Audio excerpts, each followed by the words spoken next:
Right. Good evening, morning, afternoon, wherever you are in the world, everyone. Thank you so much for tuning in for the next hour. I want as you know, we're streaming everywhere. So whether you're over on the Getters, whether you are on the Twitters, Facebooks, YouTube, Rumble, Odyssey, blah, blah, blah, blah, blah, wherever you are, anyway, you're all very welcome.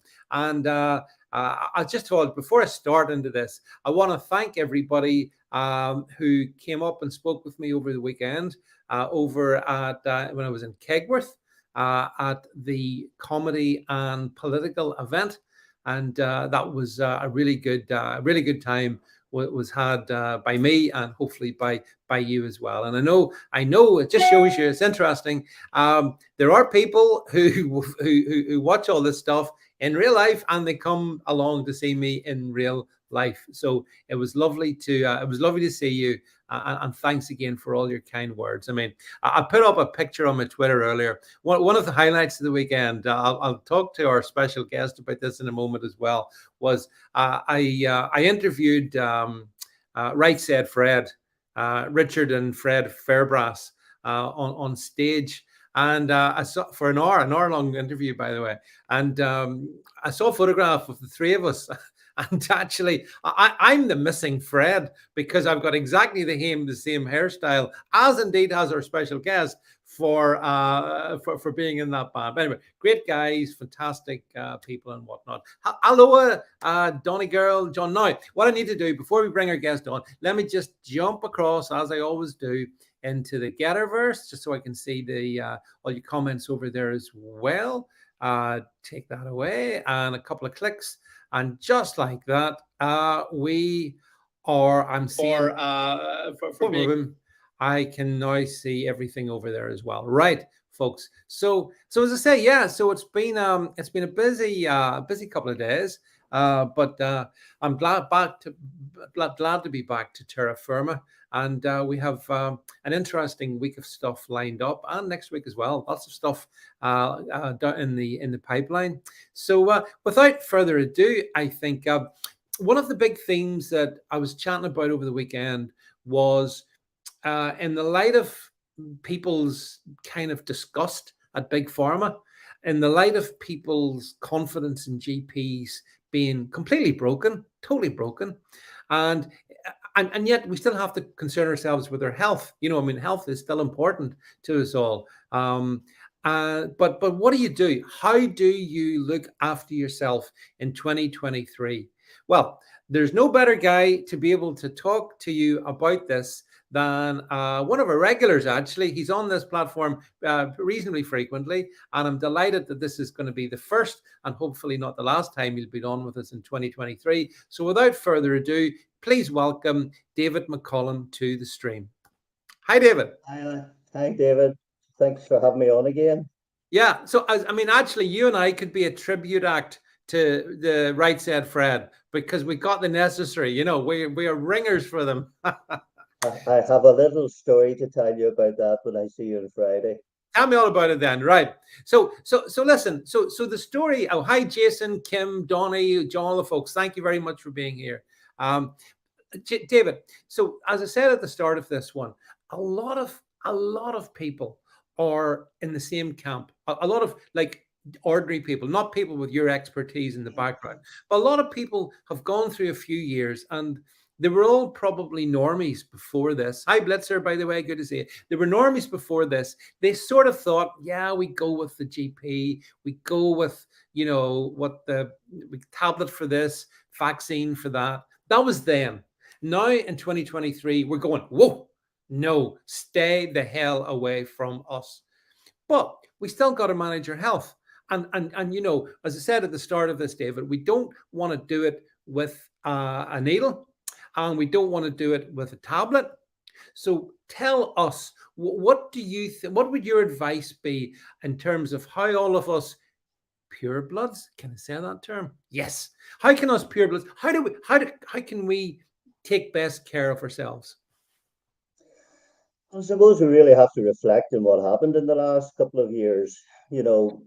Look at who most likely was going to end up in hospital if they contracted COVID. and it tended to be those people who had obviously that elderly cohort over the 70, 80 age group, but really the other cohort of people that ended up taking up the greatest amount of space in the hospital were those who already had underlying metabolic diseases and disorders. Yeah. So you think about it, people who suffer with obesity, quite often they will have diabetes that goes with that. And that definitely was one of the cohorts that had the greatest mortality and ended up with weakest immune systems. Mm-hmm. Um, Mm-hmm. so, Hippocrates said, let food be thy medicine and medicine be thy food. Yeah. So we don't get our immune system out of a syringe.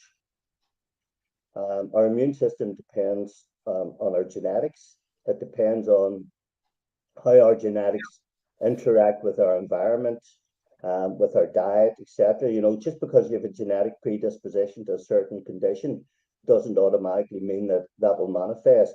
You can manipulate your genes, what we call the single nucleotide polymorphisms, by supporting our genes through the correct and healthy diet and the right sorts of supplements.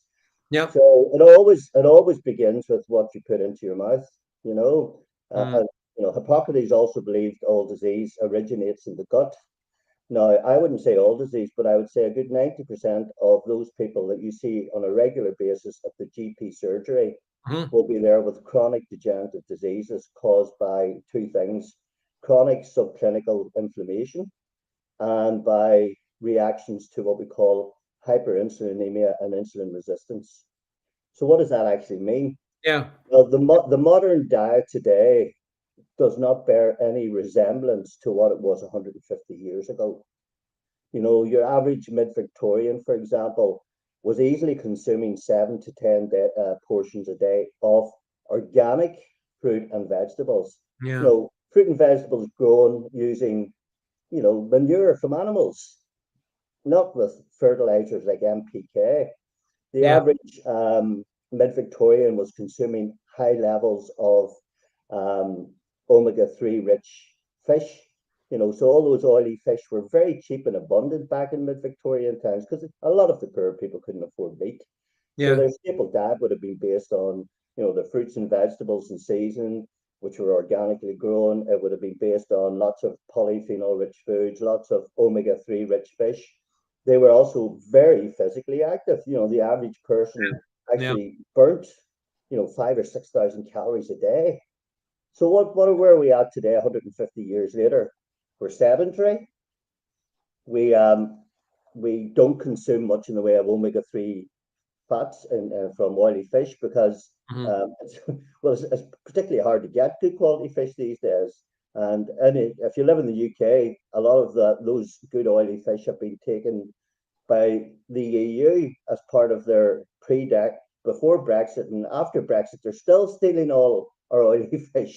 So Yeah. you go to the supermarkets today, and you're paying the same price for your fish as you're paying for steak. So omega-3s help regulate inflammation in the body.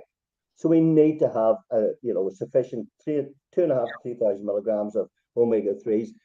It's unlikely you're going to get it purely from diet. You probably have to supplement, as you know yourself. Yeah. Yeah.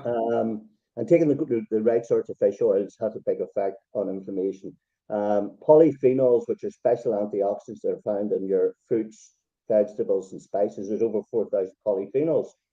Not only do they have an antioxidant effect, so they act to reduce the rusting processes that occur in our body, but Mm-hmm. they also help regulate some of the pro-inflammatory enzymes like COX-1, COX-2, LIPOX5, and LIPOX8.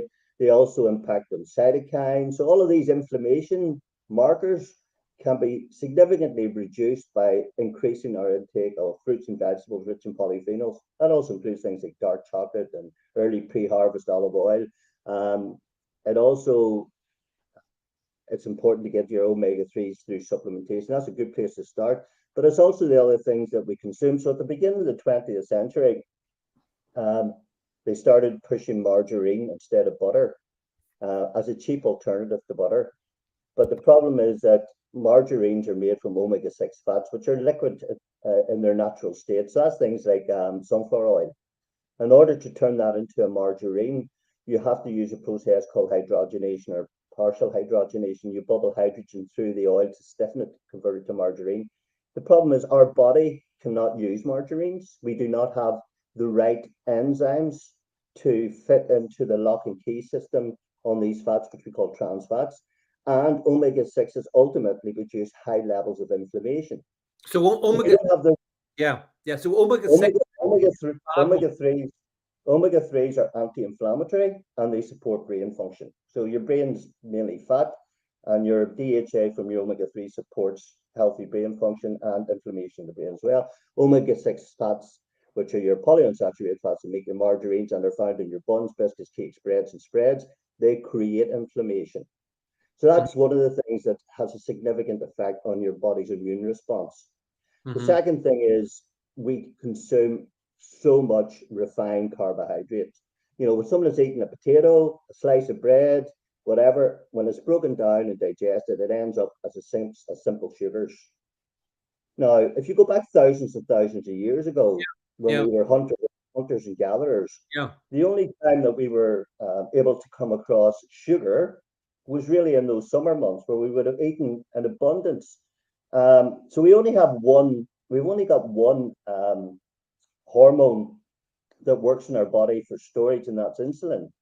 So the idea in prehistoric times was you gorged yourself during the summer because you knew that times in the winter were lean. So it was actually an advantage to store fat and to store energy and fat as a concentrated fuel source. But we didn't have 24/7, 24/7 access to refined carbohydrates and sugars. And this whole idea, Dr. Sima Malhotra has brought up many times about the cholesterol myth and the cholesterol con. You know, the cholesterol really isn't the thing that causes heart disease, but it's actually hyperinsulinemia. It's consuming far too much refined sugars that causes our body to produce more and more insulin, and eventually our cells and our liver and our muscles stop listening to those signals, and you start to accumulate more fat, sugar being converted to fat in the adipose tissue. And then those fat cells then start producing even more inflammation. So you get even more insulin resistance and even more inflammation, and that's what's overwhelming our immune system. So add into that, what are they putting in our water? You know, in America, they're big in trying to fluoridate water. The whole idea of fluoridation, apparently, they say, is because it'll help reduce your cavities, keep your teeth strong. The sort of fluoride that's added to water, sodium fluoride, is not the form of fluoride found in its natural form. Therefore, it does not have the same benefits. It actually is highly toxic, particularly toxic to the brain. You know, that's why the Germans used it in the Czech republics and the Balkan states during World War II to suppress, because fluoride, when it's given in your water, suppresses your ability to react and fight back. This is one of the reasons why they want to fluoridate the water. So we always begin looking at diet. You know, what is it you're putting in here? What is it you're lacking? And what is it that you're putting in that has considerable effect in depressing your immune system? And you also have to remember 70% of your immune system is gut mediated. It's called your mucosal and gut associated lymphoid tissue. So that is your first line of defense against any infections. Now, if you're putting in a diet that's high in these PUVAs, these seed oils, these margarines, and a diet high in refined carbohydrates, that includes things like white bread and sugar and potatoes and bars of chocolate and whatever, that feeds pathogenic microorganisms and fungi and yeast in our gut to produce toxins that weaken our immune system. Whereas if we eat naturally sourced foods, what will happen is that we can support our microbiome, the bacteria that live within our gut. So, you know, there's been several studies came out from the beginning of COVID showing the relationship between certain species of bacteria and our immune system. You know, if you have high levels of bifidobacteria, that really supports your immune system. High levels of verrucomicrobia like Akkermansia and Eosinophila that controls the mucus layer in the gut, that has a profound effect on both our metabolic state and our immune state. Certain bacteria that produce short chain fatty acids like Faecalibacterium prausnitzii, Bacterium rectale. They produce beneficial short-chain fatty acids that keep our gut wall and keep our gut cells really healthy and well, and keep our immune system strong. Lactobacillus bacteria that you'll get in really decent quality probiotic drinks like kefir. The kefir is a really good sort of probiotic fermented food that will keep your gut healthy. All fermented foods, if you don't have a reaction to histamine in foods, fermented foods are really good for keeping your microbiome healthy and strong and helping you fight off infections. I mean, yeah. So sorry. Another good way to keep your microbiome healthy by having effective bacteria in it, of course, is to buy is through oats has been around a long time in human history. Like they go back a long time, and when you put oats and things like fruits and nuts and probiotics together and put that in a little sort of breakfast pot, again, I mean, these are simple things that people can do. And there is a product, by the way, which we will I don't know if we can bring it up, Nothing But, which is a product which is accessible to people. But it is about, Dave, there's a lot of comments. I want to just go rattle some comments at you. We've got a student homeopath here who's saying more and more people are asking for help. We've got Jim saying we need to go back eating like we did in Victorian times, to your point, David. We've got Northern Monkey saying a homeopathic practitioner taught me candida is the root of all problems some times ago. Someone says, Brookie says, also in some cases of cancers. I mean, it is really, really, really fascinating. People get all this. Jason saying fermented, he hadn't heard of that. Well, look at that. Donny Girl says, so in terms of fermented foods, you're looking at things like your yogurts. Now, obviously, try and not buy commercial yogurts. Try and buy someone who maybe cultures their own yogurts because they'll have far higher levels of probiotics in that. There's a company called Eat Kimchi, based in London. Robert's a lovely guy. He makes his own kimchi sauerkraut. He makes his own fermented yogurt from coconut called with a special bacteria called Lactobacillus reuteri, which is very good for the immune system. Helps increase the production of skin peptides, keeps you looking younger, helps enhance your oxytocin levels, which allows you to have more compassion, which I think probably for some of us purebloods, it's been hard to go through what we've went through and been shunned and disparaged and called all sorts of names. But we still have to have some level of forgiveness in us at a certain level. But we can't, I can forgive people for, well, can I? Yes, I can. I can forgive people for being misled. But we have to learn to think for ourselves. In the last 2.5 years, that's how we met 2 years ago in Facebook. You put up some stats. I reached out to you. We've become best friends. And we talked through all of this stuff, and I always, I've been banned. I've had 9 30-day Facebook bans for trying to speak the truth. And everything I have put out has always been completely validated through statistics or research. And I always had the caveat that you don't have to believe me, but please get off your backside and go and do your own research. And one of the things that really annoys me, I'm a trained physio, and I went and retrained as a naturopath. I've specialized in gut health for many years. One of the things that really annoyed me is when you have these people coming out, oh, you're a Google doctor. Where do you think people access information today? Where do you think PubMed articles are? It's on the internet. Oh, sorry. Folks. Sorry. Just a quick plug. This product here, by the way, available in the UK. It's my daughter's product, and it's doing some of the stuff that David talks about, whereby supporting your own well-being naturally. But David, that's fine. Take that off the screen now. But Nothing But, there you go. Nothing but goodness. David, you're right though. I mean, it's simple things that we need to do to take control. I feel that I wonder, do I speak for plenty of other people out there? I used to think that, well, the doctors can sort me out because they know, they're trained in all of these things. And you and I have been friends now, for good friends for a couple of years, and I've learned more from you in 2 years than I'd learned in previous decades from so-called GP experts who know, in my opinion, Very, very little that's relevant to me that doesn't involve big pharma. The thing is, during a GP's training of 6 years, I think they get 6 hours training on nutrition. 6 hours. Yeah. 6 hours. Now Six. that may have increased slightly, but they are taught to treat symptoms by giving you tablets that switch off the symptom. So you're driving your car and the red lights start flashing on the dash. You don't take it to your mechanic and say, "Oh, please switch off the red lights. It's annoying, bugging the hell out of me." Yeah. You'll take it there. The guy will plug you into the diagnostic. He says, "Oh, your spark plugs need changing. This here's not working, blah, blah, blah." So you replace the bits, and it's not obviously as easy with a human being to just go in and replace bits and pieces. And in fact, that's another thing that annoys me. The number of people that have ended up getting things like their appendix removed unnecessarily Yep. or Yep. getting their gallbladder removed unnecessarily. Everything that is in our body exists as a courtesy to everything else. Our body works holistically. We don't work in separate, disparate systems.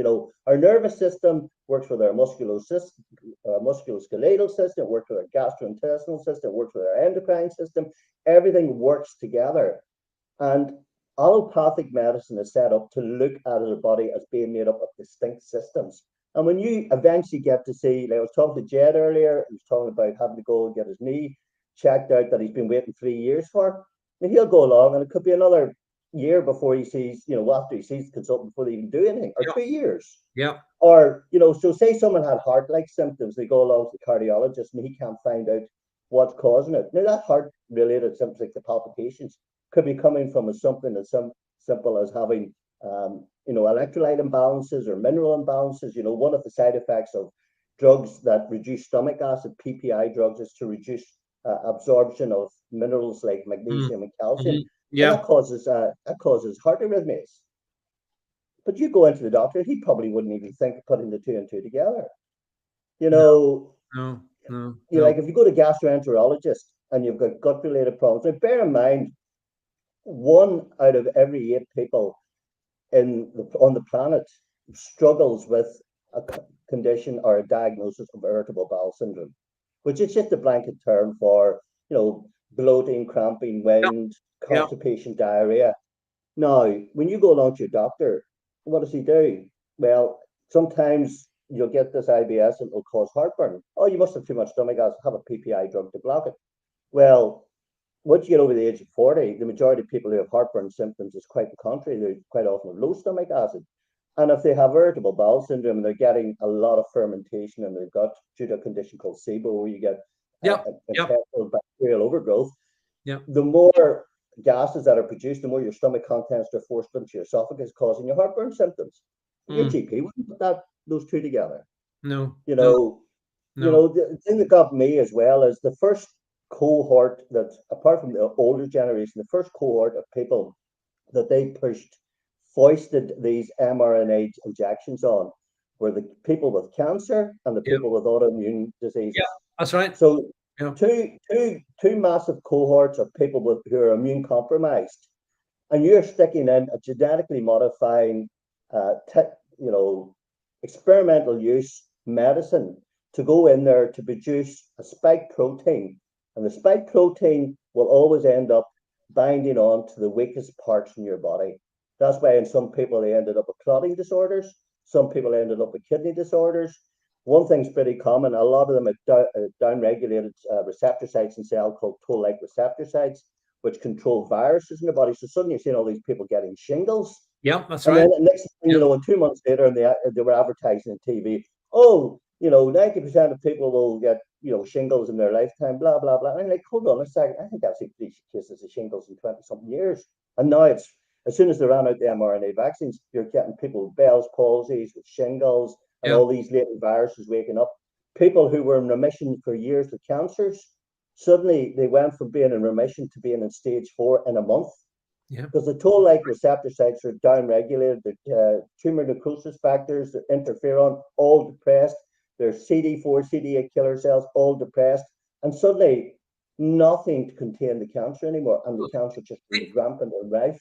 Yeah, let me just stop you in that one, and I want to just a little bit on that particular bit, because in the past couple of weeks, David, I've spoken to a lot of people have been in contact with me, because as I talk about these things, and I've heard story after story, and I think these are authentic stories from people who are telling me basically kind of what you just said. Their aunt, their uncle, their brother, their mother, father, whatever it was, they maybe had some sort of like maybe like a mild cancer and everything was fine, or they were in remission or whatever, as much as you can be.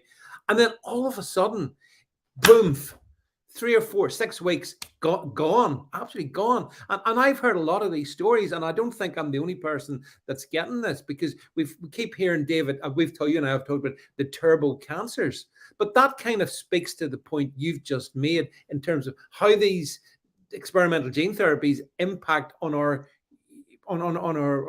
body, our systems. And it's not just that.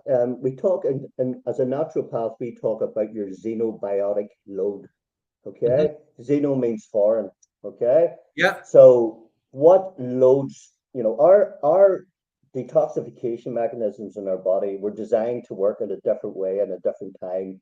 That's why you only had 10% of the cancer in mid-Victorian times that you had now. No. Yeah. We didn't have all these chemicals. Like there's a guy called Dr. Ben Lynch who probably is the authority on sort of looking into genetic polymorphisms and the effect of the environment and foods and stuff on that. And he said, like, even some children are born with over 200 chemicals in their body as soon as they're born. Most of us could be exposed to over a million different chemicals. From you've got your air fresheners and you've got your wee things there, and then you've got your washing liquid and what you wash your clothes in, and what they're putting in the water to clean the water. And one of the big ones that's really going to impact hugely on our health are the chemtrails. Now, it's amazing how many people I talk to, that's just airplane. I said, look, a contrail, you watch a plane go by, you see the exhaust vapor from the plane, 10 minutes later, it's gone.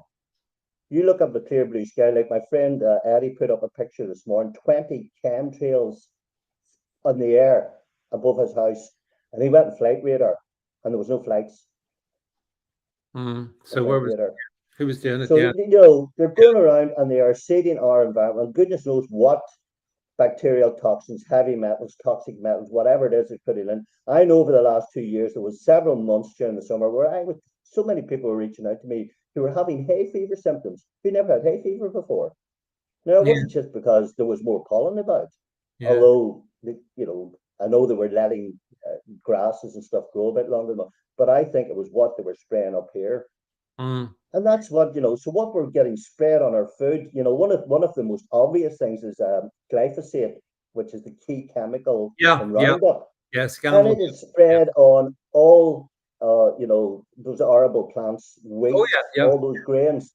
And, when Monsanto actually patented it, they patented Roundup as both a weed killer and as an antibiotic. Yeah. But the thing is, it's an antibiotic that only kills the good bacteria in your gut, Mm. and Mm. that's what we're up against.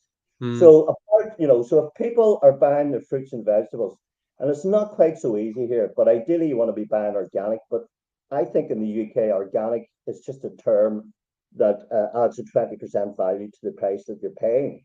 Mm. Now, I've lived in Spain for 3 years, and I had a friend, there was a wee farm beside us, grew organic fruits and vegetables. And when you taste genuine organic fruit and vegetables grown with animal manure, the taste was incredible. So we're buying all these foods, they're sprayed with all these chemicals. I have a machine at home, it's called a Kangen water ionizer. I bought it 11 years ago. Yeah. Best I've investment I seen ever it. had. Yeah. Yeah. Yeah. Well, that one of the settings in that allows. So if I buy tomatoes or buy any fruit, what I do is I put it and I immerse it in pH, the water at the pH of 11.5. If you put tomatoes in there and you take them out 20 minutes later, the water is pure yellow. So all of those fruits and vegetables, where a lot of the polyphenols and antioxidants are in the skins, Yeah. and we consume those because we should do. we're also consuming all those surface pesticides, insecticides, fungicides that are spread on there. Mm, mm. So you can Yeah. imagine the burden of toxins that our body's having to deal with that it didn't have to deal with 150 years ago. No, absolutely. From the air, in the water, on our food, and that's not even talking about the processed foods, the high level of sugar we consume, the high level of seed oils, which use extreme chemicals to Yeah. extract them and process them. You know, so you know, as I said, we have to look after our gut. Anybody who has irritable bowel syndrome symptoms, that can then go on to cause further problems. Everyone who has an autoimmune condition will have what we call a leaky gut. So the food that they're going in, certain elements of it will be triggering off some of the symptoms, whether it's lupus, psoriasis, eczema, multiple sclerosis, that will all affect the gut. So if anyone has irritable bowel syndrome, it's not autoimmune conditions. They have to look to the gut. But and those people with IBS, they have to be thinking, well, if they've got brain fog, fatigue, skin problems, look at the gut. We always look to the food and to the gut. And saying there's obviously things that we can do to support our liver Yeah. for detoxification. We have to support the good bacteria in there by eating the right sorts of what we call prebiotic fibers, which is the fibers found in fruit and vegetables. But we also have to make sure that we're removing as many of these toxins. So the water that I drink is really clean. Now, for some people, what you want to do is either put in a whole of house water filter system. That will remove 98, 90%, 99% of a lot of these toxins. Because a lot of the water that we get, it's not just by drinking the water, it's when we go showering. It's when we wash our face. Because our skin absorbs that water. When you're in the shower and your mouth's lying open, all Yeah. that water. So you really, Yeah. yeah. So, and if you can't afford a whole of house water system, then get a shower head that can remove a lot of the toxins, because that's where we consume a lot of these toxic waters. And again, if we go back to bottled water, so if you're buying bottled water, it's all plastic bottles, obviously it's high in BPA and BHT, which are hormone disruptors. This is one of the reasons why we're saying, another reason, apart from we know these mRNA vaccines are going to reduce fertility rate, Yeah. but these hormone disruptors significantly reduce men's ability to produce sperm. And that's why we're seeing a rapidly declining world population. Yeah. Old Bill Gates said it in 2016 in his TED talk. He said, the greatest threat to this planet is we've got too many people, but we'll soon sort that out with a really good women's healthcare program and a really good vaccination program. Mm. Yeah, which is delivered. David, I wanted to acknowledge a point that over in Getter, I see Gallo Gal has said. She says, my ex-husband had the booster, 3 months later dead with aggressive lymphatic cancer, no previous cancer. I'm sorry about that, Gallo girl. Unfortunately, your experience is. Gallo Gal, and my mum got cancer as well. Now, thankfully, she's done well and responded well to the treatment that she's had. But it's just, it came close to home to me, and it really, because none of my family would accept what I said that the potential dangers of getting these boosters would be. My father has skin cancers, and his skin has gone crazy over this last year and a half with the boosters he's taken. And I look, 84 and 81, they're going to make their own decisions. It's just as heartbreaking to see it happen, knowing what I know and knowing.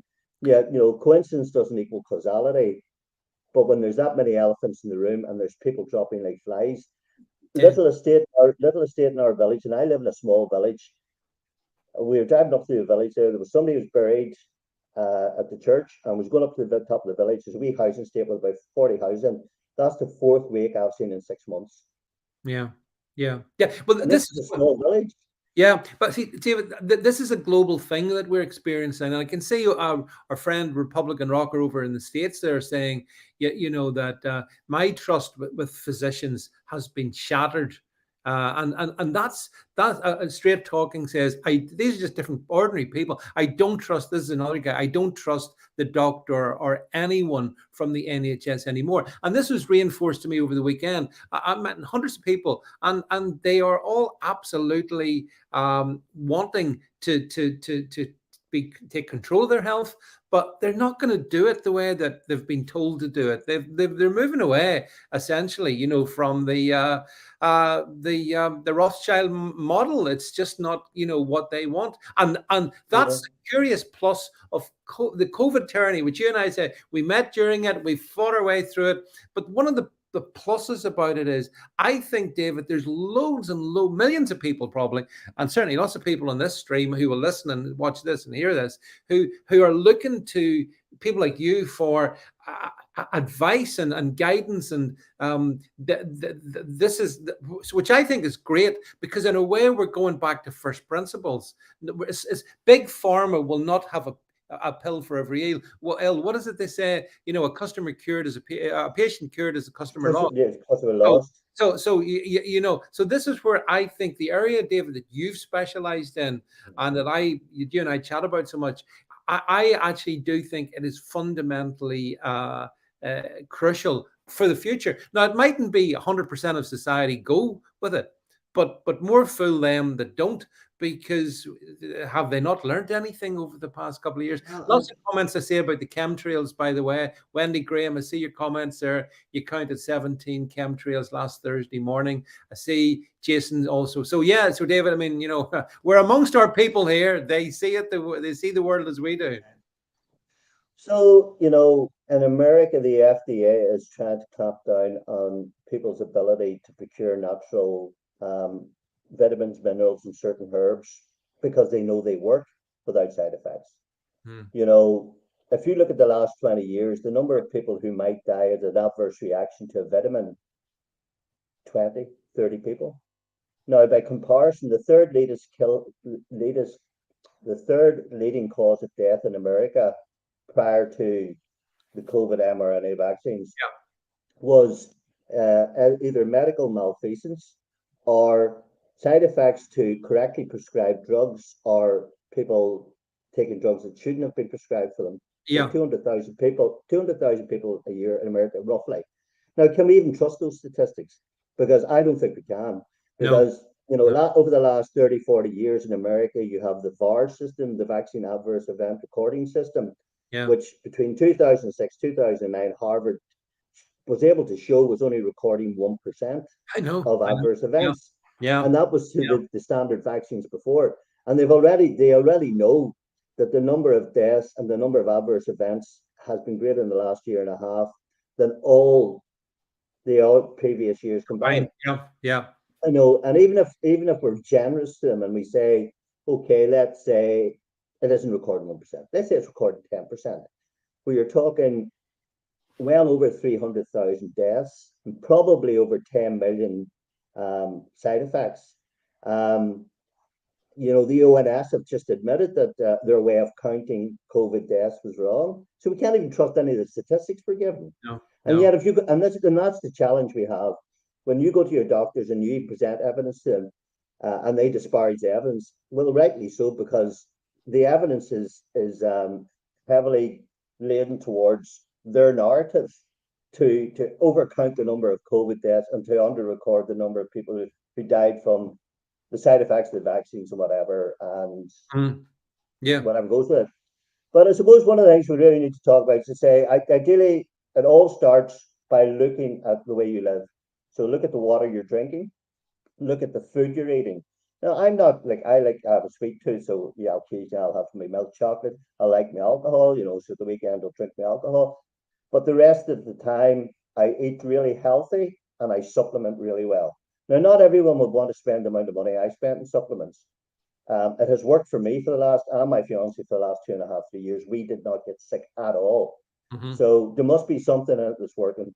And I always believed in that, and it has worked for me. So we always start with the simple things. Vitamin D. From the very, very early stages of the pandemic, they showed demonstrably that vitamin D played a crucial role in immune health.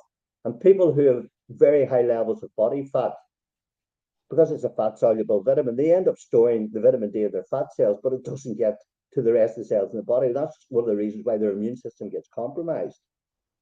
They showed that obviously dark-skinned people, so a lot of the nurses and doctors who started dying quite early in the COVID, well, they only produced 10% of the vitamin D that a white person would, because they're used to being in a climate where they're exposed to sun all the time. And that's why they build up high levels of melanin to protect them against the sunshine. But it also, because they're getting so much sunshine, they're getting loads of vitamin D.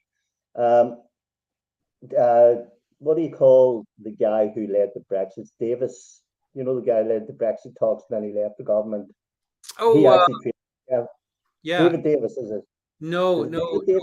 no. Lord, what's his name? Yeah, someone tell us. The guy who led the Brexit negotiations, and he eventually got sick of Mhm. it all. He had a chemistry degree, and he actually said quite early on that vitamin D played a crucial role. Now, part of the problem we have there is that vitamin D, for example, the RDA for vitamin D is 400 IU's. That's to say all you need to take is 400 IU's vitamin D a day. Hard Now, frost. if you go out with your speedos on in the summer between the hours of 11 and 1 for half an hour, you'll make 20,000 IU's of vitamin D, not 400. Now, because it's a fat soluble vitamin, it takes 36 hours to absorb.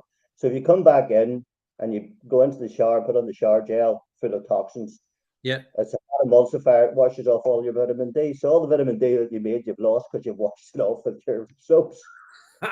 Right. So, Uh, I usually recommend around 4 to 5,000 IU's of vitamin D daily. Make sure you take magnesium for it to be absorbed, utilized properly, and vitamin K too.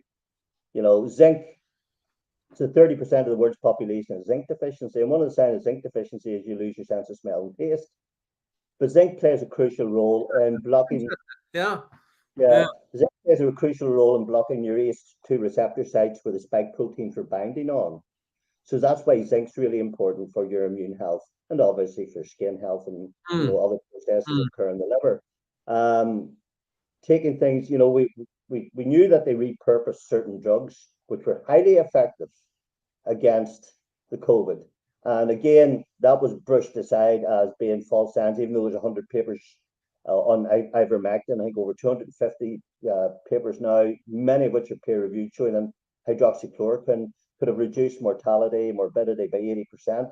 Personally, myself, I've taken ivermectin twice a month for the last 2 years, I know you have. Yeah. and that's Yeah. Yeah. definitely helped.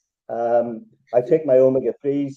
Another one that's really important is N-acetylcysteine, Yes. I which got that. Yeah. yeah. Yeah. So the FDA tried to ban N-acetylcysteine, and N-acetylcysteine is a precursor to glutathione, which is the master antioxidant in the liver. Children produce high levels of glutathione. That's why children under the age of 18 rarely got any serious COVID symptoms unless they have pre-existing morbidities, pre-existing conditions. But they want to ban NAC because it's so effective at supporting your detoxification processes. So personally, I now take glutathione. I take some NAC as well, and that's just some of the basics that I take. One of obviously there's this whole idea of long COVID, I and I don't believe think, it. I don't believe in it. Don't accept it. well, No. okay, so in the old days we used to call it post-viral fatigue syndrome. Yeah. And that's what it is. Some people will get a virus, and if the virus affects their mitochondria, the little energy factories in their cells, Mm. they can start to produce very low levels of energy. Yeah. One of the most important antioxidants that you can take, which is about 4 or 5 times 100 the vitamin C, is melatonin. So 1 to 2 milligrams of melatonin a day helps protect your mitochondria against that. Yeah.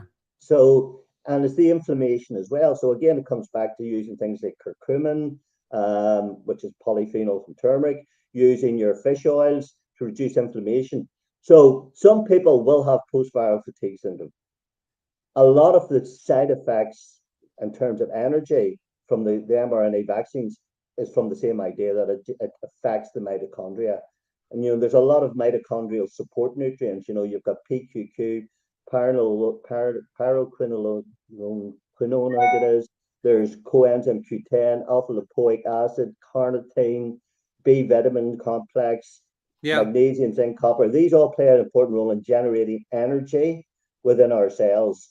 And you have to be, if you are struggling with fatigue after the virus Yeah. or fatigue after any virus, these After are the things that you should vaccine. be using, or after the vaccine, these are things that you should be looking at. Yeah. But we still don't know exactly we still don't know exactly the long-term side effects. How long, some of the leading alternative authorities, and they say, well, for 3 or 4 days after you get your mRNA shot, you're actually shedding Mhm. mRNA nanoparticles. Some people then say Yeah. you're also shedding, for a longer time after that, you're then shedding your spike proteins. Yes, I agree. So one of the things you can do if there's high levels of inflammation, if there's high levels of spike proteins circulating through your system, is to look into the process of fasting or intermittent fasting. Because when you go into a fasted state, instead of your body spending all of its time delivering all its energy into digesting food, it then starts to break down excess proteins, damaged cells in our body, and recycling what it can and getting rid of whatever waste. Yeah. So, fasting plays a really important role in helping people to get over this. There are enzymes that we take. Enzymes are proteins that speed up metabolic reactions. We have digestive enzymes to speed up the digestion of our food. So, some of us, as we get older, we have less digestive enzymes as we get older, so that's where our digestion starts to get weaker and more compromised. But Mm, there are special types of enzymes called proteolytic enzymes and proteases, and when mhm, you take those between meals, they will act like little Pac-Man running around your arteries, and they will gobble up the spike proteins. mm, mm, So mm, there are lots of things that we can do to support people either post, if they actually had COVID or flu or whatever, or especially after they've had the mRNA jams, to help facilitate removing some of these spike proteins. We, as a lot of the people involved have went into this, have said, well, we're finding this magnetizing compound called graphene oxide or graphene hydroxide. And under certain circumstances, when they visualize it under a microscope, they can actually see these nanoparticles organizing into weird, bizarre structures. I'm sure you've seen the picture. Someone's had the mRNA shot and been able to put a. yeah. Yeah. So there's a magnetizing effect. When you have those sorts of things like graphene hydroxide, graphene oxide in your body, you want to use certain chelating nutrients, things like cilantro, which is coriander, it's very good for chelating heavy metals.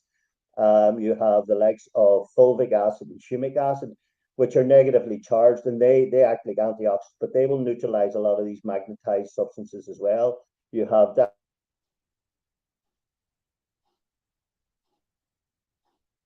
Oh,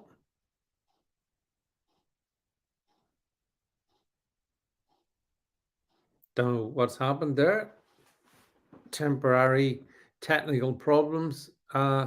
Can I just check if everyone can still hear me and see me? Can you just click? Just let me know everything's okay. Because David's temporarily frozen here in me. So if you can just let me know if everything is okay. Because yes, Jed's saying all good. So it must be at David's end. So maybe David will come out of the studio and go back in. Just yeah, he's frozen at the moment. So hopefully David will come back in. Just actually, whilst we sort this situation out, and hopefully David will come back. Just to say that. I see a lot of your comments here. I actually had Doctor. I don't know. I'm sure you saw it last Monday night. I had the surgeon, Doctor Malik, on with me, and he was saying it's pretty much what David has been saying, that he recommends a lot of the similar things. The idea of fasting and whatnot. Oh, here's David. Hopefully back with us. So, hello, David. You're back. David, it was Lord Frost. Lord Frost was the guy you were chatting about earlier, right, Jed? We'll take that off the screen now. We're not. I actually think it was also, I think it was David Davis, who was one of the Brexit negotiators who had a It was well. chemistry degree. Yeah, Yeah, yeah. it was him that brought it up. And had Hancock, he challenged Hancock about it. And he said, oh, yeah, we did some looking into the studies, and, he lied like he did about everything, Yeah. between bedazolam and everything else. So, yeah, so they knew from quite a long time that vitamin D is crucial in immune health. It also affects 10% of the genes in your body. So people who are low in vitamin D are more likely to get cancer, heart disease, multiple sclerosis, diabetes, and dementia. Yeah. Now, here's the point I wanted, because you and I talked about this, and I see John Spence has brought it up on one of the streams here. He says offal is one type of food that does amazing things to the body. And I remember the last time you and I met up for lunch, I think it was, you were talking to me about the I think you called them the brain foods or stuff like that. Just for everyone's benefit, just go through that, please, David, briefly. I think there obviously you've seen over the last number of years there's been a big push towards plant-based food. Yeah. Yet they want to say plant-based burgers and plant-based chicken, and hold on a second. If I want chicken, I'll eat chicken. I don't eat some chemically synthesized piece of crap that's pretending to be chicken. Yeah. So what were we going to say? Talk about there? Yeah, no, the brain food. Yeah. So one of the authors or podcast spaces I follow a lot will be Ivor Cummings, the Fat Emperor. You'll learn so much in his podcast, and he did a great podcast with a young guy, Doctor, I think it's Mark Sardino or something, who was really into talking about organ foods. He said when you talk about kale and spinach or superfoods, and goji berries is superfood. He says there is no more superfoods than organs: brain, heart, liver, kidneys, adrenals. He said the amount of nutrients, amino acid, polypeptides in those foods, they are so nutrient dense, and you can hardly get them anymore. That's Now, right. I remember growing up, my dad's favorite would have been liver. Now, wasn't a fan of liver as a child. My mum used to make steak and kidney pie. I loved kidneys, but they're very hard to get these days. So those are your superfoods. Those are the ones that have more bang for the buck than anything else, and that's what we trying to get back to. And if some of these guys talk about from mouth to tail, that you should eat. When you see a wild animal, it doesn't come along just eat the leg; it eats everything, and its favorite part is always the internal organs. If you look at some of these ancient tribes, like the Inuits, you kill your first seal or whatever, and you eat the raw heart. And it wasn't only symbolic, but it was actually because there's so much nutrition built into these things. Sorry, there's an interesting thing. Donny Girl, all the way from Hawaii, is saying she takes grass-fed beef liver capsules. I've never heard of that before, David. Have you heard of? Well, of course, yeah, because as a bodybuilder in the old days before we had protein shakes, I used to whiff down tons of desiccated liver tablets. Even used to eat orchic. Right. Which is, you know what orchic is? No. Bull's testicles. Oh, right. Right. Bull's testicle tablets. We used to, that would have been our protein sources. We used to eat loads of brewer's yeast tablets. They were stinking.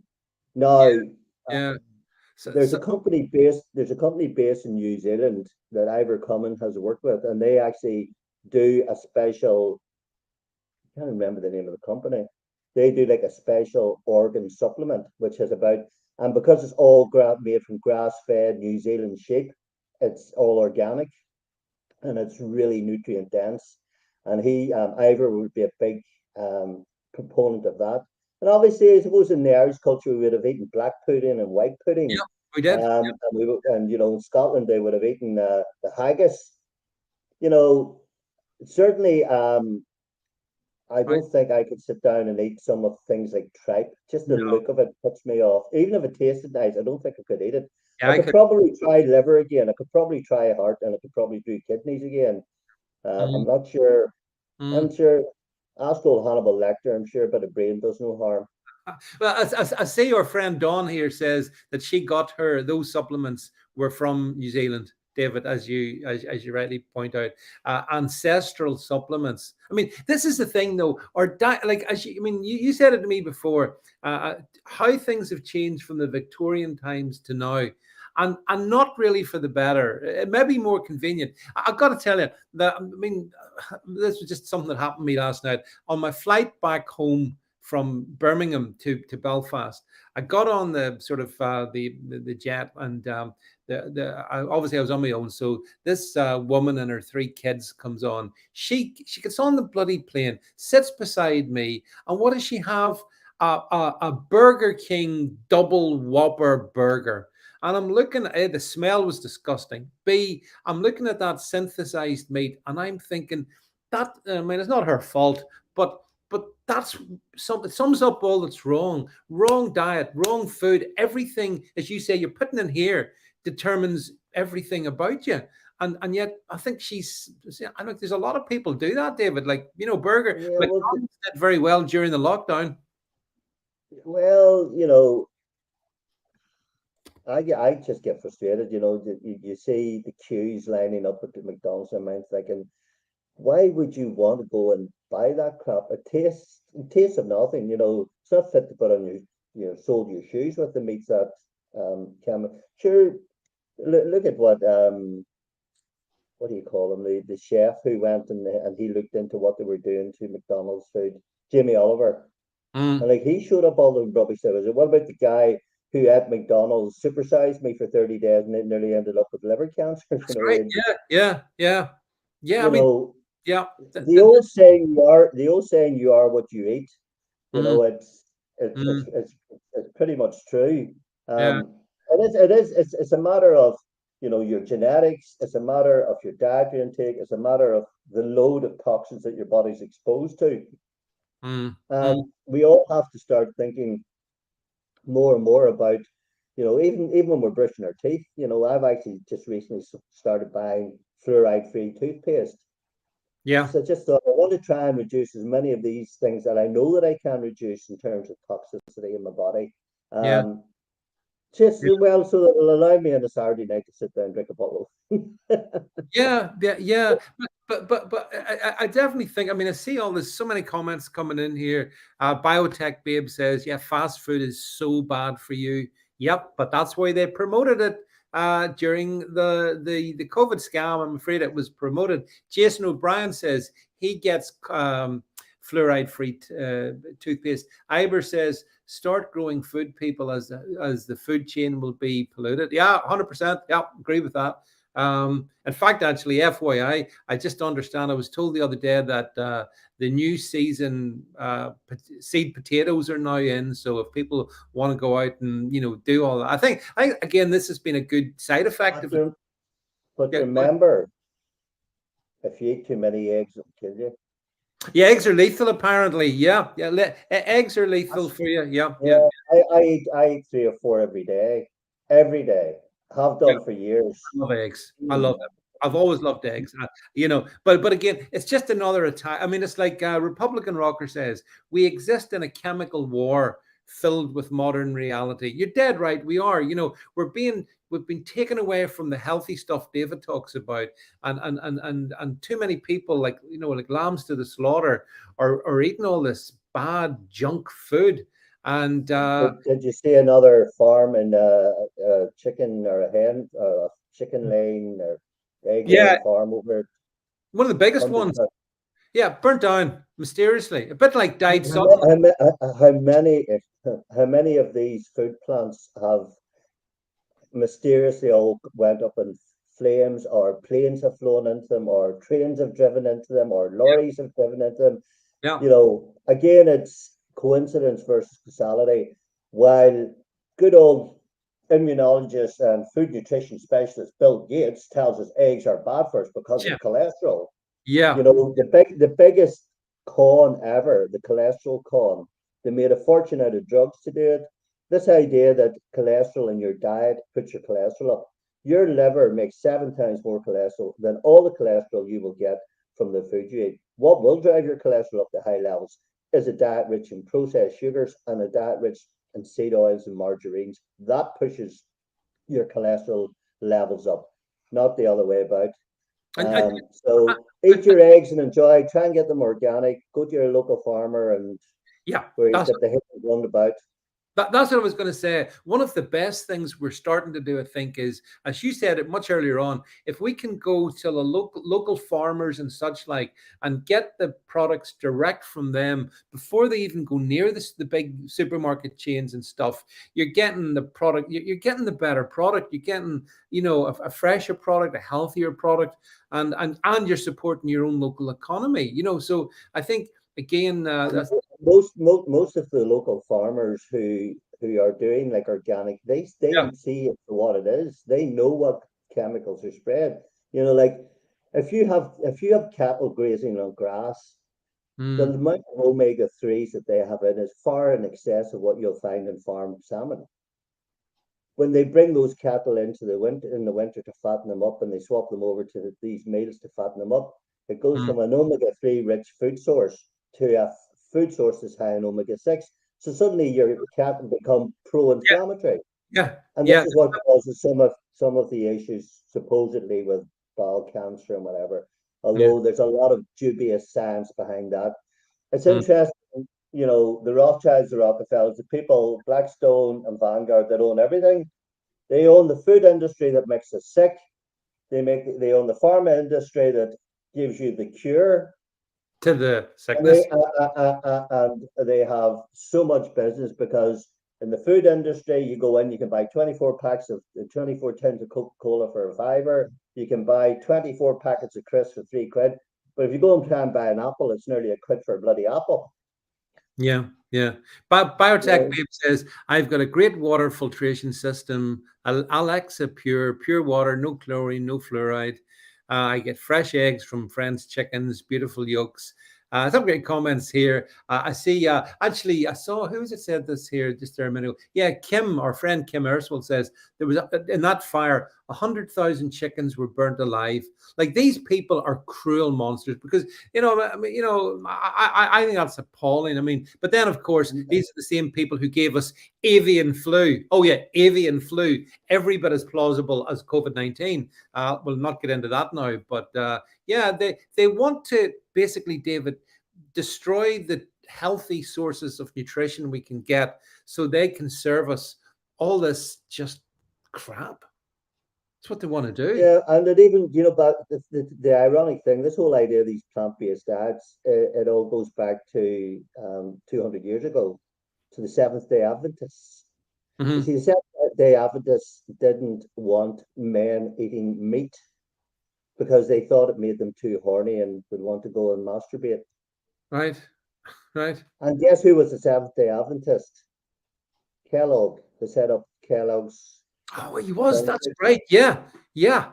That's right. So the second largest food producer in Australia Yeah, is owned by the Seventh Day Adventists, and they have charity status.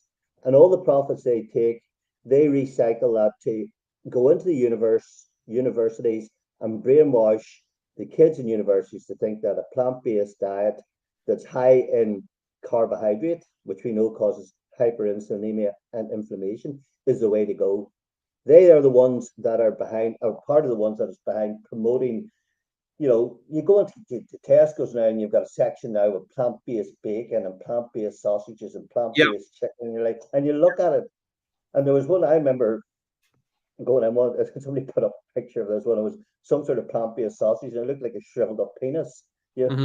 it's Right. absolutely disgusting. And you Yeah, just think, and it also shows that if you look at people who are lifelong, unless they're really good vegans, most of them, if they bring their children up as vegans, those children will end up with height deficiencies. They'll end up with deficiencies in IQ because they cannot get all the nutrients that they need. yeah, They're not getting all the amino acids. They're not getting all the essential fatty acids. They're not getting certain B vitamins. So yeah, I'm a great advocate for increasing the amount of fruits and vegetables in our diet to feed our microbiome, which keeps us yeah. healthy. Good. But Yeah, I will always be a meat eater. I love my meat. I love my eggs. I love my chicken. I love my fish. I love my steak. yeah. And if we can get hold of some of these organ foods, I will be starting There's to learn how to cook with them again. right. Well, David, we've come to the end of our time, but I'm sure a lot of people on the different streams may want to find out more about how they can learn more information from you and how you might be able to help them. So what's the best way for people to get in contact with you? Okay, well, they can go onto Facebook to my page, The Healthy Gut Guru, or Uh, they can find me on Facebook under I tend to use my main account because it's just handier. So it's David, David McCollum. You'll see a picture of it and my beautiful fiance in the background, who makes me look very unattractive by comparison. So in black and white. a rose beside a thorn. Absolutely.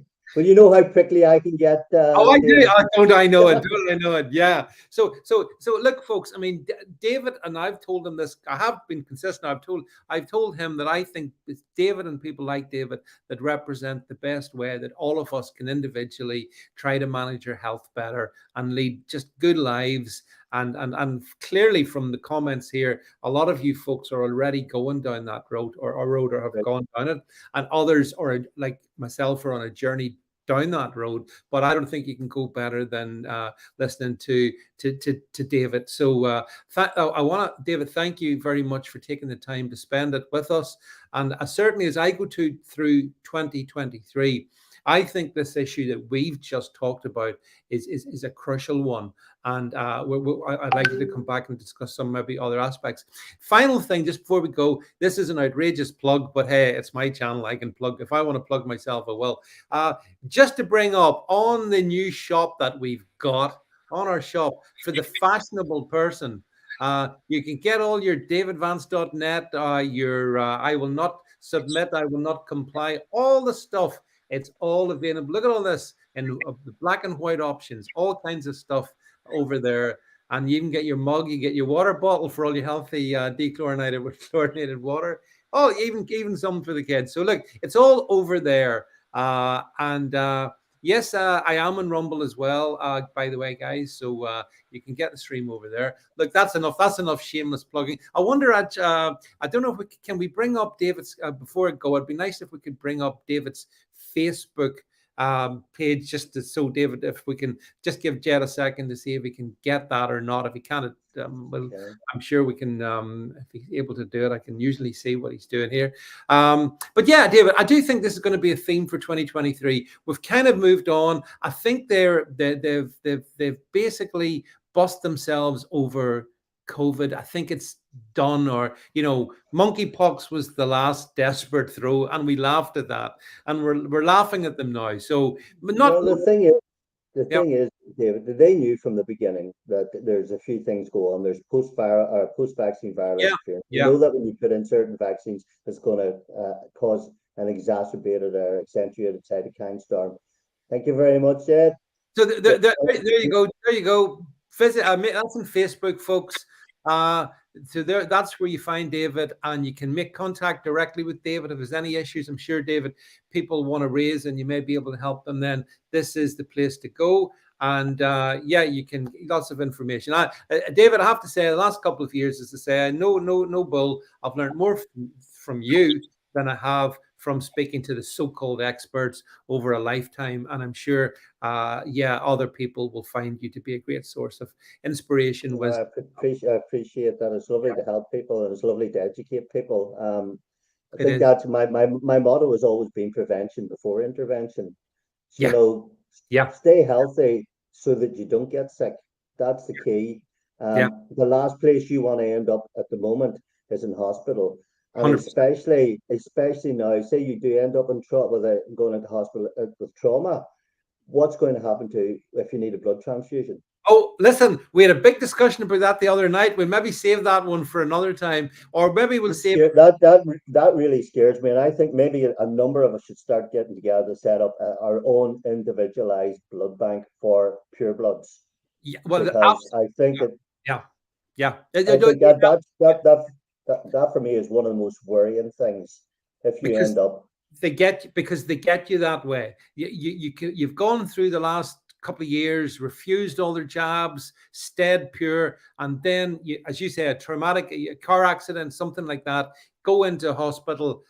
You need a blood transfusion, bang. And we know the evidence is there that when you get, because you're going to get most likely vaccinated blood, there's no way they have of filtering it.